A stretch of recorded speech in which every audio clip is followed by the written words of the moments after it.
We reached the top of the hour. Thank you so much for holding, ladies and gentlemen. Thank you for standing by again, and welcome to today's Channel Focus webinar. Our topic today is, are the telcos the 800-pound IT gorilla? An analysis of their potential and future role in the IT market. Our expert speaker for today is Tom Gorey, former head of indirect channels. Tom was most recently the Vice President of Indirect Channels at Integra, a facilities-based CLEC serving customers in the Western USA.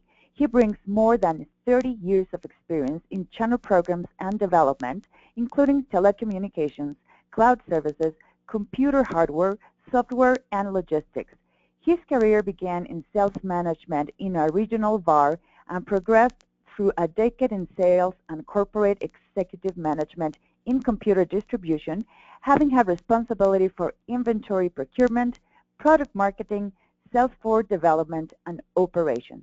In computer distribution, Tom was responsible for the running Microware's product division, one of Inc. magazine's fastest-growing privately held business, then managing the sales of the fastest-growing large corporate resellers for Ingram Micro, during a 5-year period where Ingram grew from $2 billion to over $17 billion in annual revenue. Tom then managed strategic relationships for Quest, now CenturyLink, across direct and indirect channels for Cisco, Juniper, Hewlett-Packard, and Sun Microsystems. Tom has continued to develop telecom and cloud services business in leadership roles for MCI, XO Communications, and Integra, transforming old-style brokerage business into strategic tools for long-term strategic growth. All the phones are in a listen-only mode, and later there will be a question and answer session with instructions being given at the time. You may also ask a question at any time using the chat window located in the control panel. Chat questions will be answered at the end of the presentation. Today's session is being recorded, and you will be provided a copy of today's materials following the call. And with that, I'll turn the presentation over to Tom. Take it away. Great, thank you very much. It's a pleasure to be here. Good morning, good afternoon, everybody. I'm going to walk you through an impression here. This is formed by a lot of pain and hard work in going through and trying to understand how these markets work and trying to develop sales channels within them. So an analysis of whether the telcos are actually something to be feared or embraced. In any event, it's a matter of scale.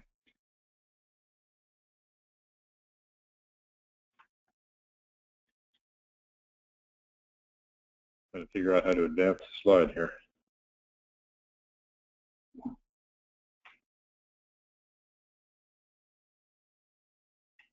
Hockey, my slide is not advancing. Oh, let me see. It's not advancing? No.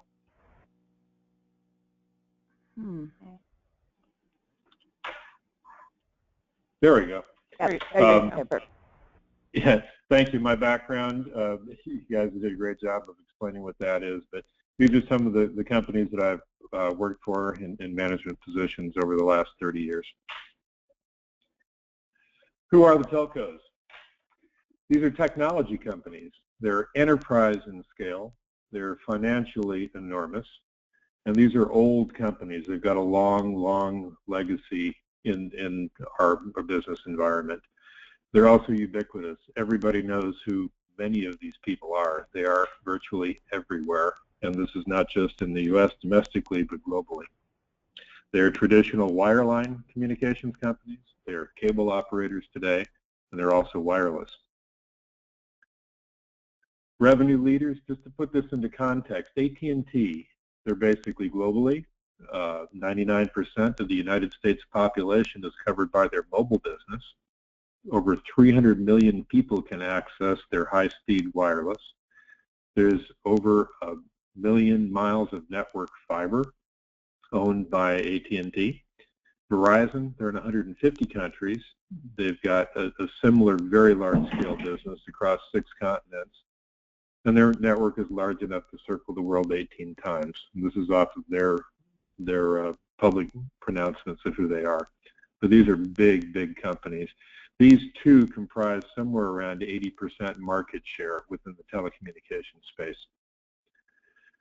If I put that in perspective a different way, going through the Fortune 500 and just looking at who the largest companies are in the world today, we've got Apple over there, but then AT&T and Verizon, huge, huge corporations. And if you look at these in context, this is Hewlett-Packard before the split that just occurred.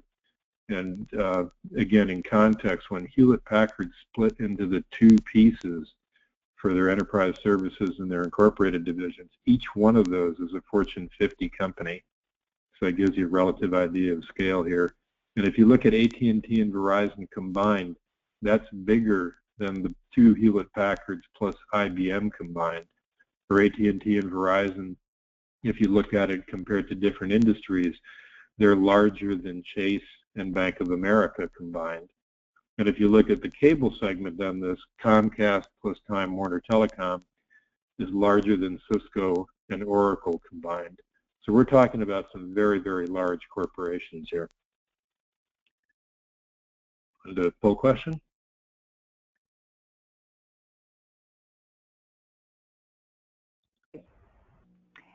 How many telecom providers offer enterprise IT solutions today? Let's give a few seconds to answer that.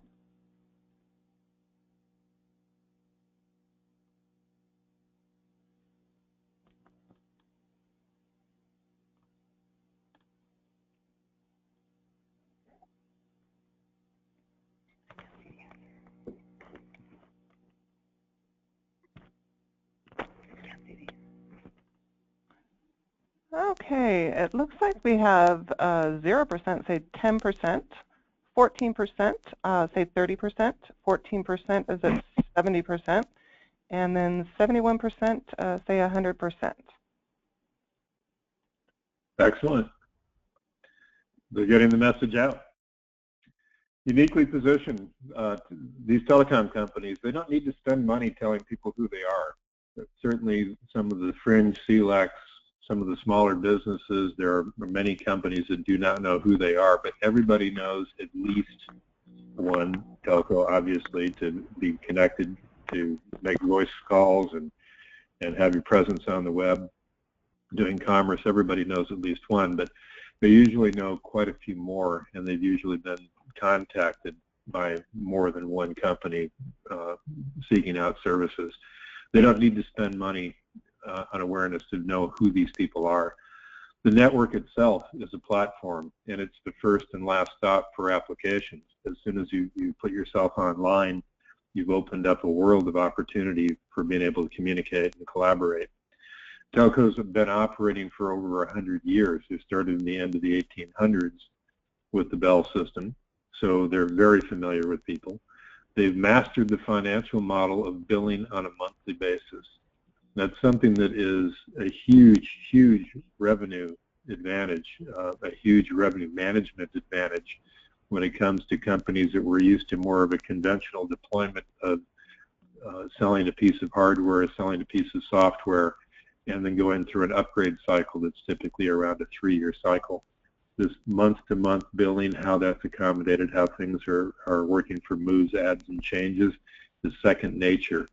And along with that, they've developed partner compensation models going through the IT world with 150, 180,000 bars that are out there. So they've got these processes and operational rules in place that have figured out how to do that deployment. And of course, like some of our other guys in the IT space, when you have this type of a scale, you can make mistake after mistake after mistake, and you can recover from it and go back and launch the next version. That revenue advantage and the cash flow advantage they have gives them enormous capabilities to do their deployment, and that also includes the ability to buy complementary technology or even buy out competitors. Strategically positioned, the security is one of the areas that's receiving huge attention today, and appropriately so. Security starts and stops with the network. There are things that you can do in this space, you've got the discussion. This is where all the communication, entry points, exit points, access takes place. This technology can be embedded into the network. It's not just a bolt-on and the end point.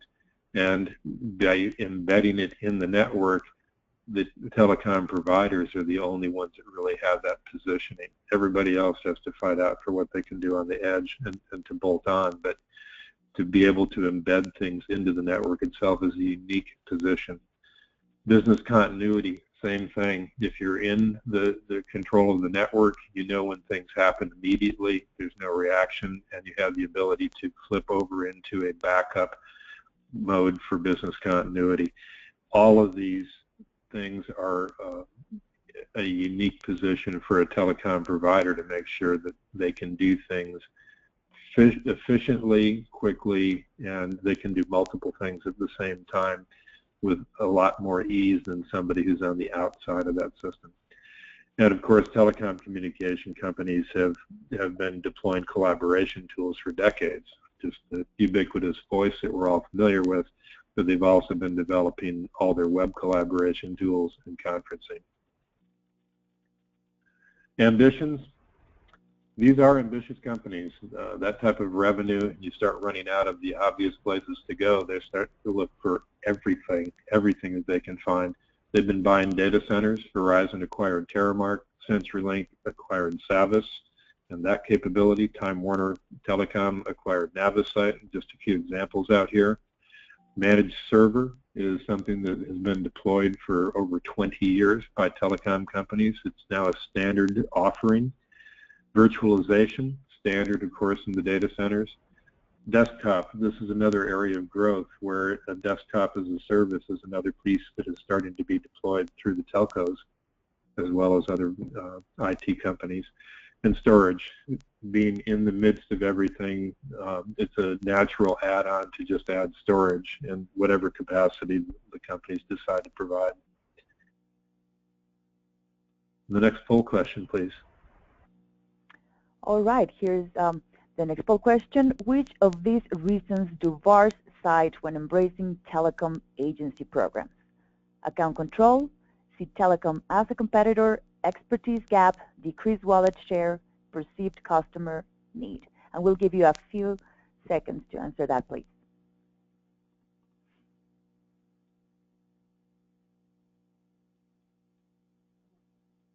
Few more seconds.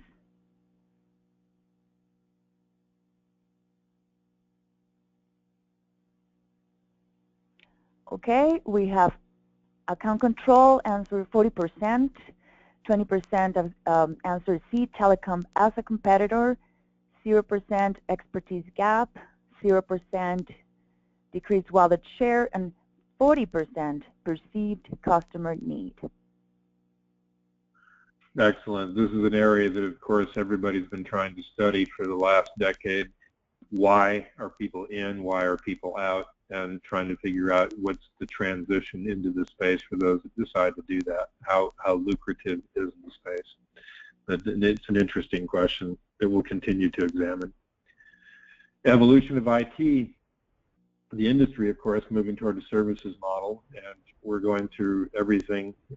When we log in the morning, you see all the news flashes and things like that. There's just article after article about how this is progressing and how various people are entering their strategy to be able to move forward into the new millennium. But over time, more functionality is being built into applications and more collaboration type opportunities, more deployment opportunities. Standards are evolving. Commodities are becoming table stakes. If you don't have some of these operations, some of these systems, some of the applications, you're basically being left by the wayside. And telecom companies are adding those services as well. And they're doing that directly instead of doing that through alliances.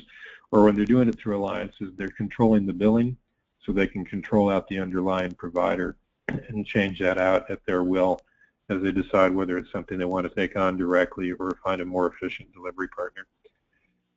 And this includes all types of things like mail collaboration and storage. SMB companies, typically they don't have the luxury of having things custom designed for them. but there are so many options today where all you need is to configure a good, robust system, and the configuration opportunities are extensive at this point today. But this is one of the interesting things as I went through and doing the research for this, just what types of services are available today through the telecom companies. And this is just an example of some of the more prominent ones, some of the things that we've talked about already today. But when you look at things like Oracle services, SAP HANA, and the business intelligence all happening in real time, all on the network, there's some pretty interesting things that are being developed here. And I know in my own personal involvement back around 2000, there was a joint venture between Quest and KPMG called Quest Cyber Solutions.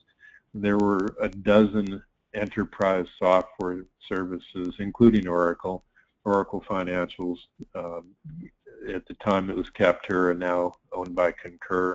Expense management. There were all the PeopleSoft things that were purchased and rolled into Oracle. But all of those were developed as an online type service. Even back then, a lot of development has happened in the meantime, but you can get some pretty heavy-duty applications that are out here available on the web, deployed by the telecom companies directly. Of course, the flip side is telecom companies can present that, but they don't typically understand the applications. So the telecom sales forces are very eager to tell you that they offer solutions. What they really offer are bundles of telecommunications services, and they can offer links into some of these applications that you can configure, but they don't have a lot of expertise in how to manage them, how to deploy them, or how to work with the end customers to deploy them and train their employees how to use them effectively. So there's a great opportunity in there to compete with them, and there's a great opportunity to collaborate with them as well. The telecom companies, I'd put a legacy of disdain. That used to be the old joke about how the Bell companies would operate. This is how we deliver a service. You need to line up to that, and not a lot of flexibility in terms of the way they deploy things. When they don't have the ability to customize things for mid-market size companies, they basically take the one-size-fits-all approach or the basic configuration, and you pretty much have to figure that out on your own. They also don't understand the concept of customer ownership. They still, to this day, have a hard time understanding that VARs have customer ownership concepts and relationships as well. The telecom companies think that theirs is a superior relationship, and they even want to control the rules of engagement.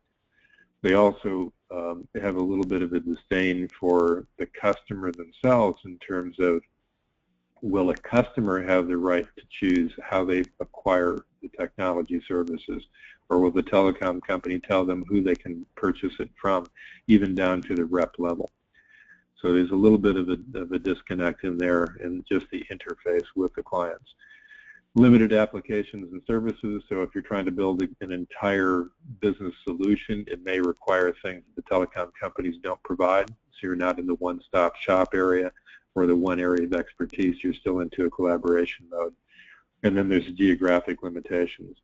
Telecom companies are deploying most of these services as a wireline or a fiber optic based service. They have limited footprints. Even the largest with AT&T and Verizon do not access every building on their own network. They are buying and borrowing network capacity from other companies. As we move into software-defined networking, there are going to be more options and more flexibility there. But today's world, there are still limitations in terms of who is directly handling the services, whose facilities are they running over. And as you start to use borrowed facilities from their alliance partners, there's different capabilities for deployment. So on a large-scale application with hundreds of sites, you may have different qualities of service in different places. Of course, despite the sale, they still have capacity limitations, and they've been downsizing their direct sales forces and flipping things into call centers that have somewhat lesser capabilities. They do not have integration capabilities on their own. They rely on third parties for that. They will often bring a third party in.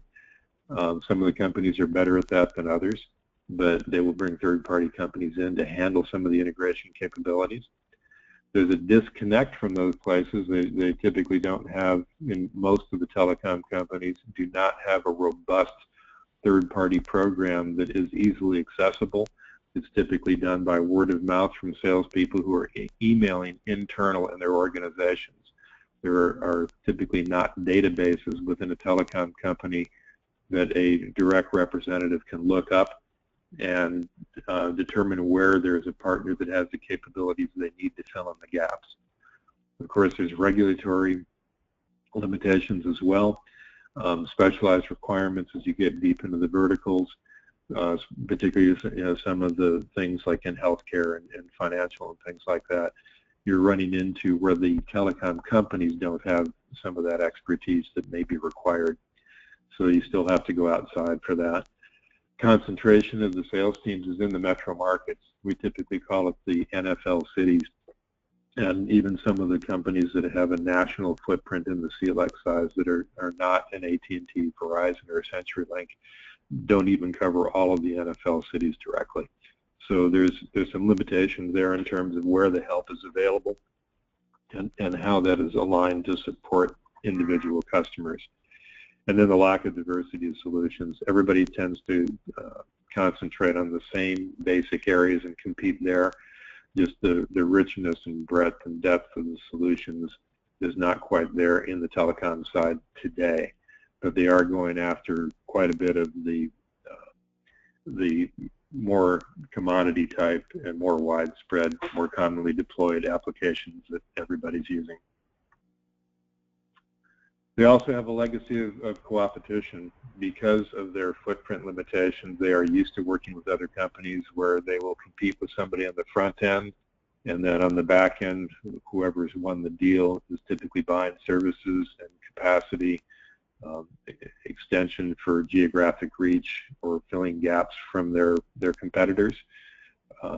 Sometimes it's an interesting piece that ends up in the back end, even if that's into a telecom space, a telecom government space, where they're competing on the front end, but then using each other's network capacity in the back end to complete the deals. And collaboration with the VARs, ads, and integrators is limited. They typically don't do a lot of that as a highly developed part of the business. So the future of the deployment, this is an interesting one. Agency, telecom companies, as they allow other people in, like to have that as an agent where the telecom company owns the billing. There are some white label programs out there. They're not extensive. And who owns the customer? Who owns the infrastructure? This is an area that's being developed, will be fought over for the next decade for sure. And that means that if you're working with these people or competing against them, you have to understand where do you earn your money and compete in a place where that makes the most financial sense. Where do you have the expertise? What training can you provide? And how will you be supporting the customers themselves? The 800-pound gorilla, they've got the opportunity in front of them. They've got the scale. They've got the ambition. They've got the financial ability. And like Amazon Web Services and Google, they can operate on excess capacity. When they move into this space, their core business expense, all of their EBITDA calculations are based on their network piece. This other IT space is really kind of an add-on. It's almost like a margin mint, and it's one of those pieces that right now it's not quite the same level playing field in terms of their cost structure when they go to compete.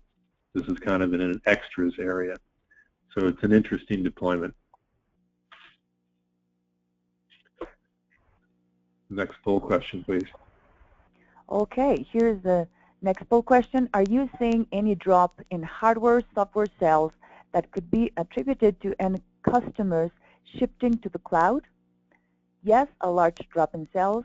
Yes, a small drop in sales. No drop in sales. And we'll give you a few seconds to answer it, please.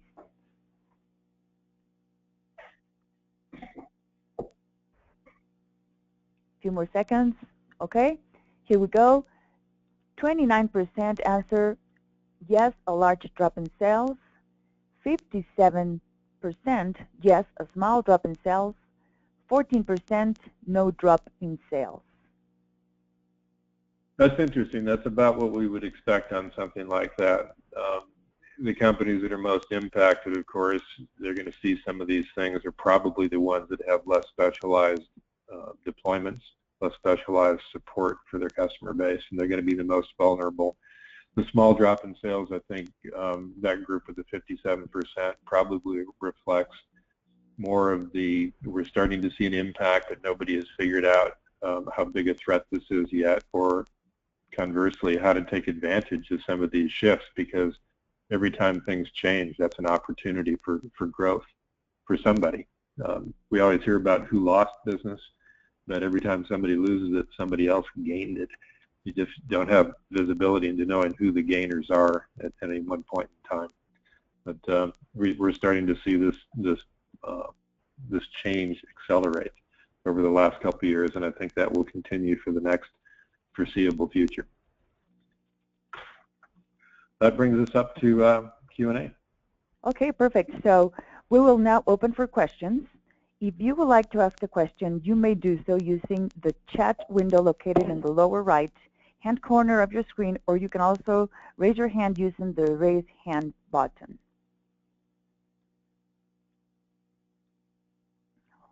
Okay. Okay, we have a first question coming. Can a master agent help in the adjustment of a VAR to a productive telecom engagement? I would say yes. Some of the master agents have been going after the VARs to join their programs for at least 10 years now. And they've learned some of the tricks and some of the traps, things like that, so they can help with everything from vendor selection to some of the cultural differences that you encounter between the way telecom companies work versus the IT companies. The acronyms are different. The meanings of terms that you think you understand are sometimes different in the real world. And the master agents that have specialized in this space have put programs together to help people through that transition. Okay, great. Tom, we have Tony has a question. Tom, how does one get involved with a telco? What PGMs do they offer? Resale, agency, or both? Well, basically, there's a number of ways to get involved in this. If you have an idea of which company you want to go to explore more, there's typically an area on their public website that says partners or indirect channel, something along those lines. And you can go in there, and it will, in many cases, allow you to select a geographic area or an area of expertise, something like that, and they can connect you to various partners or to the channel program themselves. They all have channel managers, and channel managers can help you identify how to get engaged with the individual programs. Or going into the master agents.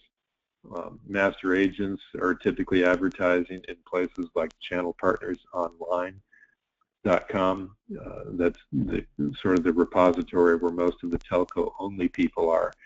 And there's advertisements up there for some of the largest master agencies and the services that they provide.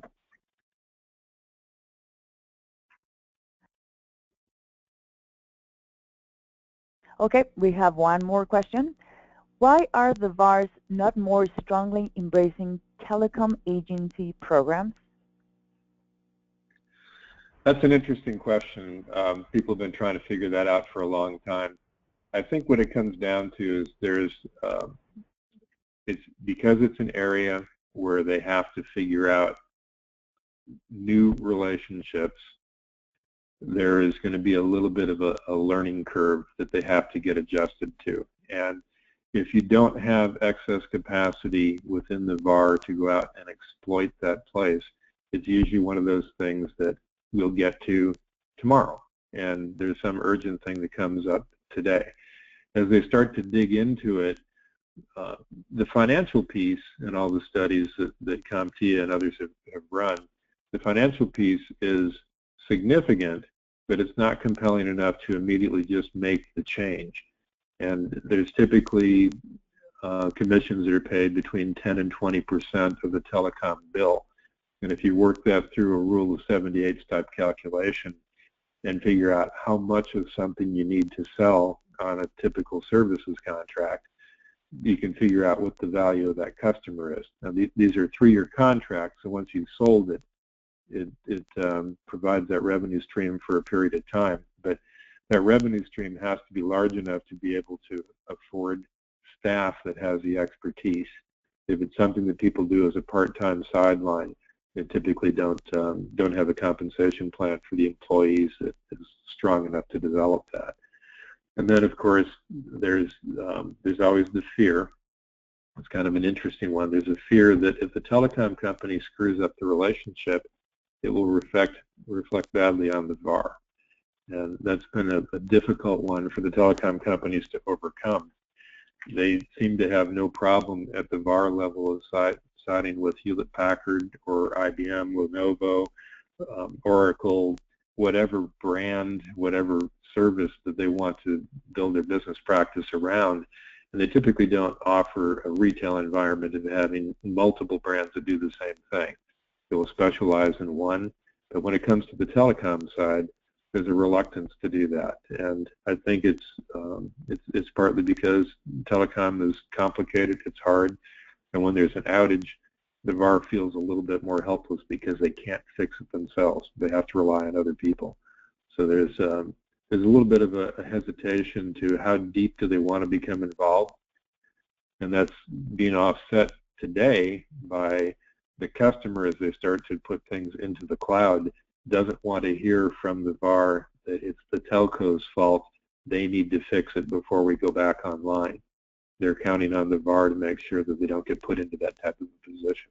So we'll start to see some push and pull here, but it's a matter of it's interesting revenue, but not compelling in its own.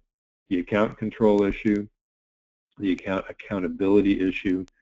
There's a few questions that people have to sort through at the individual business level and with their clients as to whether this makes sense. Well, Tom, looks like you cover the material very well.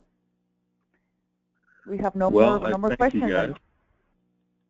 I thank you guys. There's some good questions in there and a lot of things for us to explore as we move forward. But I'm open to LinkedIn connections as well. So if you have anything you'd like to follow up on, either through BAPTI or directly, then all things are welcome.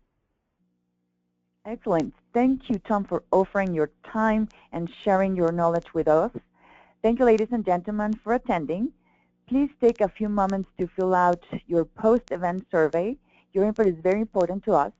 This concludes today's webinar. You may now disconnect. Thank you. Thank you so much, Tom.